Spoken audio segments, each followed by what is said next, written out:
What is the impact of the protests that have happened in Kenya which led to the occupation of parliament and death of most of the youths in Kenya mean? Number one, Ruto will be branded as the worst leader we've ever had in the country and even worst leader in Africa. Why? This is one of the countries where we have witnessed a huge number of killings and a huge number of ignorance from the leadership to the people.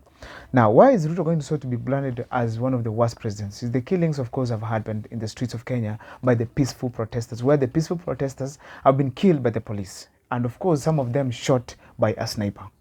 Why I also taking that Ruto will be considered the worst president? It's because high taxation that he has introduced in the country. Since he got into power, President William Ruto has introduced taxes that every Kenyan is crying about.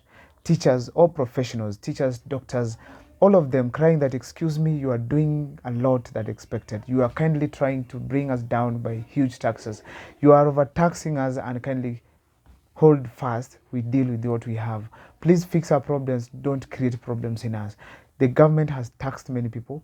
We've seen companies being closed. We've seen people leaving Kenya, and that is why it might be considered one of the worst presidents. Another thing is that the fertilizer issue, fake fertilizer coming into the country is one of the things that the president himself, actually, the president promised the people of Kenya that he's going to bring cheap fertilizer, but only things will turn out that the cheap fertilizer was fake, where you find fertilizer mixed with stones and people given as fertilizer, and that was very wrong. And as a result, there was nothing that was taken as a step towards the minister or cabinet secretary for agriculture or any other person who was involved in that kind of a process.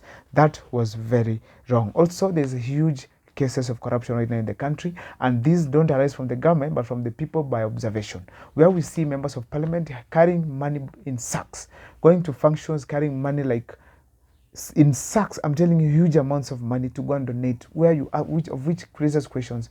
The government says does not have money.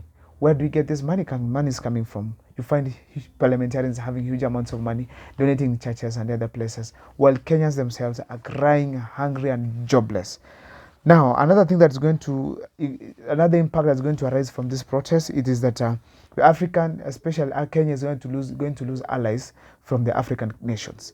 Now, there are nations that are friends to Africa, to Kenya. That is the East African countries, and of course, some of them from West Africa, South Africa, and of course, in other regions of the African continent. Now, why am I saying so? The relationship of Kenya to other countries is determined by the kind of leadership the current president offers. But if this is the leadership where its people are crying and he ignores, therefore President William Ruto is going to be considered as the worst president, and of course is going to lose those allies, because we will feel like, of course, if these leaders will feel like the president is not he does not consider the people's interest, and most people will hate him, not just the leaders but even the people of the individual countries who are allies to Kenya. Another thing is Raila losing the support that he's supposed to get. Right now, everybody will feel like, come on, Kenya's experiencing so many problems that Raila should be around to fix them. And therefore, most probably, his campaign of going to other nations is going to be affected immensely, because of the kind of environment that we've created in the country. William Ruto is going to be the chief campaigner of Raila Odinga. How can he talk to President support Raila Odinga? Well, he cannot fix the problems in the country. It will look like it's a scheme they're taking to AU to benefit themselves, or America is through William Ruto and Raila, they're going to control Africa.